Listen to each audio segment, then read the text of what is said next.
Kemudian di sini juga ada masih masuk ke dalam mosi ya. Jadi mosi ini biasanya semua pihak itu bisa menyuarakan argumennya.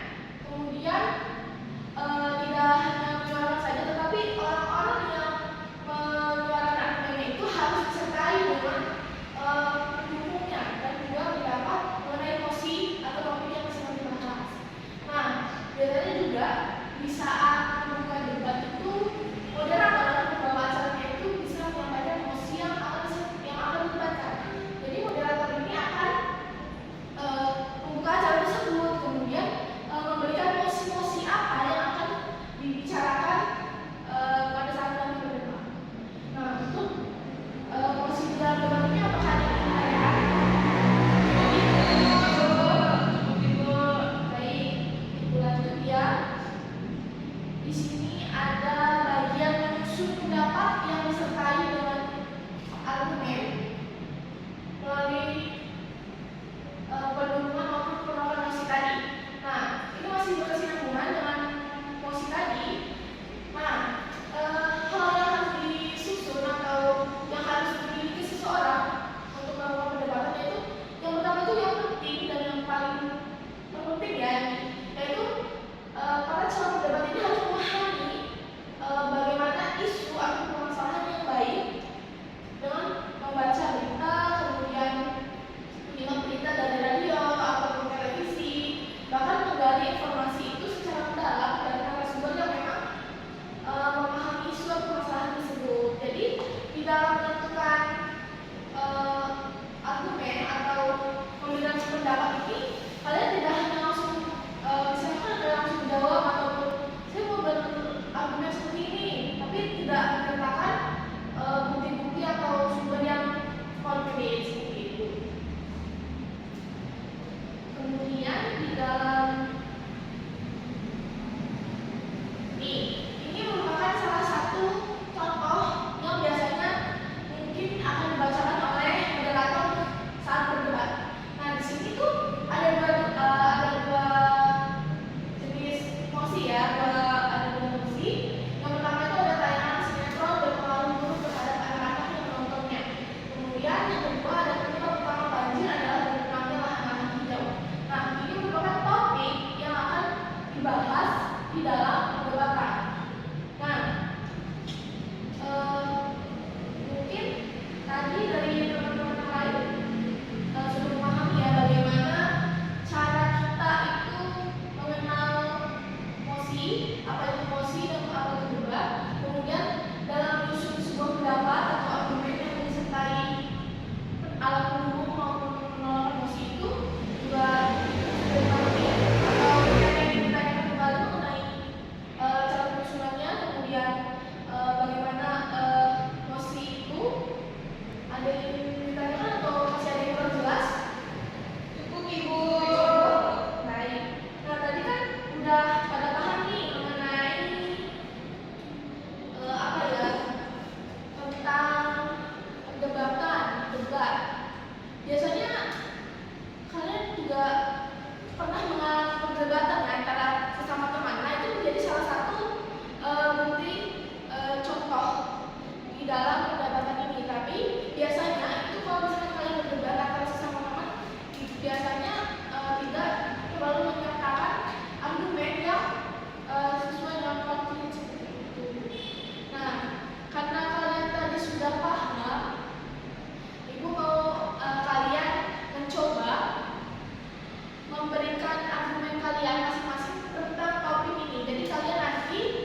penyebab utama banjir adalah berkurangnya lahan-lahan hijau. Penyebab utama banjir adalah berkurangnya lahan hijau. Kenapa saya setuju dengan hal tersebut? Penyebab utama banjir adalah berkurangnya lahan hijau. Banjir dalam banjir itu dibagi dua, yaitu ada banjir laut, kemudian ada juga banjir yang disebabkan bukan oleh laut. Banjir laut sendiri itu bisa disebabkan karena banjir laut berkurangnya lahan hijau sebagai salah satu penyebab banjir laut. Tidak adanya mangrove, berkurangnya lahan mangrove di lautan menyebabkan adanya banjir rob atau banjir laut. Kemudian untuk banjir yang terjadi di daratan, banjir yang terjadi karena hujan dan sebagainya, berkurangnya lahan hijau di pegunungan menyebabkan berkurangnya lahan resapan untuk air hujan. Kemudian hal tersebut juga dapat menyebabkan banjir yang kemudian berdasarkan hal tersebut tadi, maka berkurangnya lahan hijau dapat menjadi penyebab utama banjir terjadi di lingkungan. Jadi tadi itu pendapatnya dari kelompok 2 ya, dari mosi 2 itu menyatakan bahwa memang penyebab utama banjir itu karena berkurangnya lahan hijau ya. Nah, dari teman-teman yang lain udah pada paham ya berarti untuk penjelasan mengenai tadi langkah-langkah ya mengenai ini bagian-bagian di dalam berdebat. Tadi di dalamnya itu ada bagian merumuskan, kemudian merumuskan mosi ya, dan merumuskan isu-isu. Kemudian yang kedua itu ada kita menyusun pendapat yang terkait dengan argumen, dan yang ketiga itu menyimpulkan hasil debat. Nah, itu kan sudah dijelaskan oleh Ibu mengenai ketiga hal tersebut. Dan kalian juga sudah melaksanakan tugas latihan dari refleksi materi bagian-bagian di dalam debat. Ibu ingin minta satu orang untuk menyimpulkan dari pembelajaran bagian-bagian debat ini. Ada yang mau menjawab? Kita dulu. Saya Bu. Oh, ada belum? Ya, silakan disimpulkan dulu. Belum ada, ini masih ada. Nanti. Yaudah, jangan disimpulkan dulu dong. Oh iya, ada belum? Ya lah, banyak juga ya.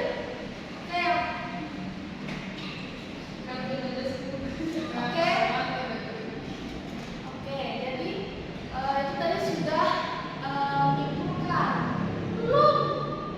Jadi tadi itu kalian sudah bisa memberikan menyuarakan pendapat kalian di dalam mosi-mosi yang telah disampaikan. Nah, kemudian yang terakhir ini ada bagian menyimpulkan hasil debat. Nah, di dalam simpulan debat ini kita terdapat 3 cara yang bisa kita lakukan untuk menyusun simpulan dari sebuah debat. Nah, simpulan ini biasanya itu berdasarkan dari argumen dan juga pendapat yang telah disuarakan dari sebelumnya. Jadi kan tadi pada bagian menyusun apa tadi ya? Menyusun ini pendapat yang terkait dengan argumen itu kan sudah dibahas tuh.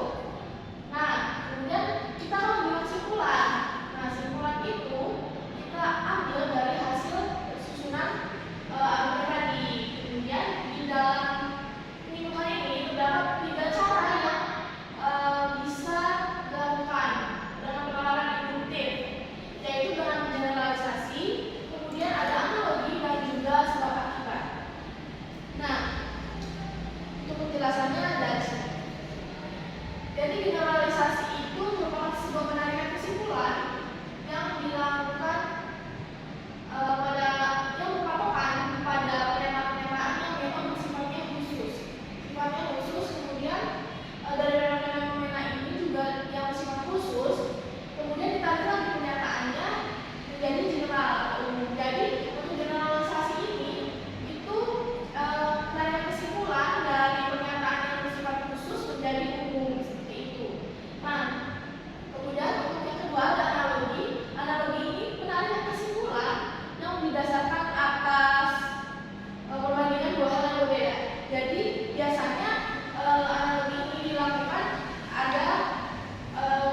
Oke, Bu.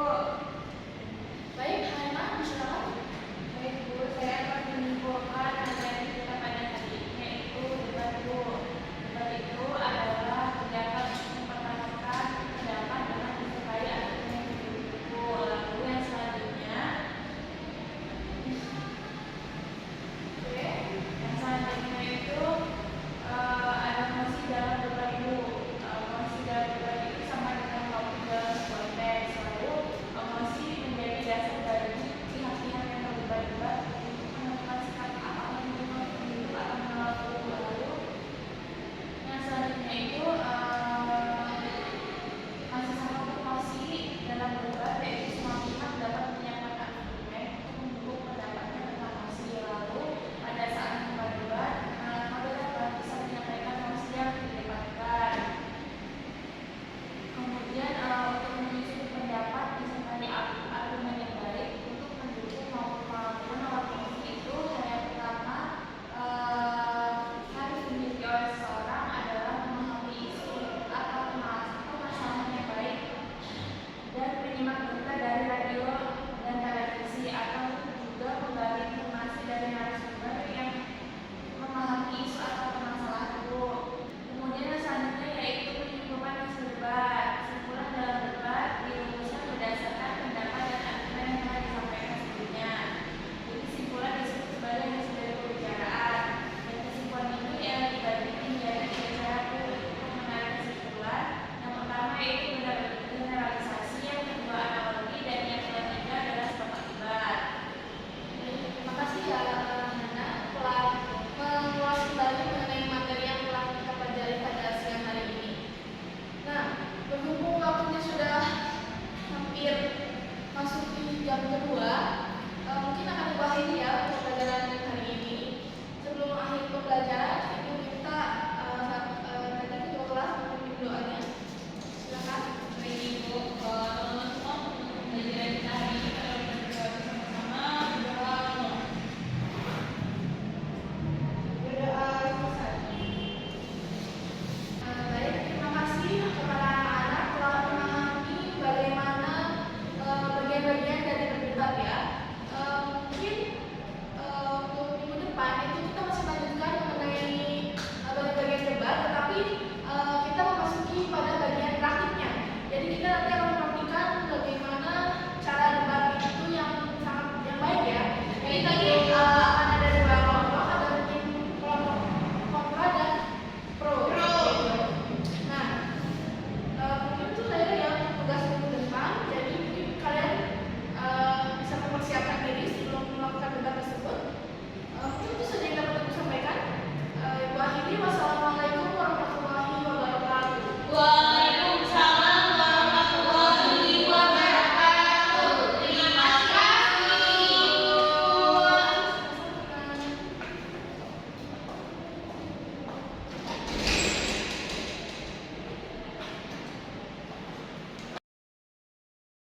Assalamualaikum warahmatullahi wabarakatuh. Saya Salsabila Ginanjar sebagai observasi lisan Samila Rahma tentang keterampilan mengajar bertanya. Samila Rahma sudah bisa menggunakan komponen keterampilan dasar mengajar bertanya singkat dasar. Penggunaan bertanya secara jelas dan singkat, memberikan acuan, pemindaian giliran, memberikan waktu berpikir, pemberian tuntutan, pemusatan perhatian, penyebaran pertanyaan. Samila Rahma juga bisa menggunakan komponen keterampilan dasar mengajar bertanya singkat lanjut, pengubahan tujuan singkat kognisi dalam jawaban pertanyaan, pengaturan urutan pertanyaan, penggunaan pertanyaan pelacak, meningkatkan terjadinya interaksi. Samila Rahma juga bisa menggunakan komponen negatif yang perlu dihindari, mengulangi pertanyaan sendiri atau mengulangi jawaban pembelajaran, menjawab pertanyaan sendiri, menunjuk dulu sebelum bertanya, mengajukan pertanyaan yang mengundang jawaban serempak, mengajukan pertanyaan ganda. Baik, sekian dari saya. Wassalamualaikum warahmatullahi wabarakatuh.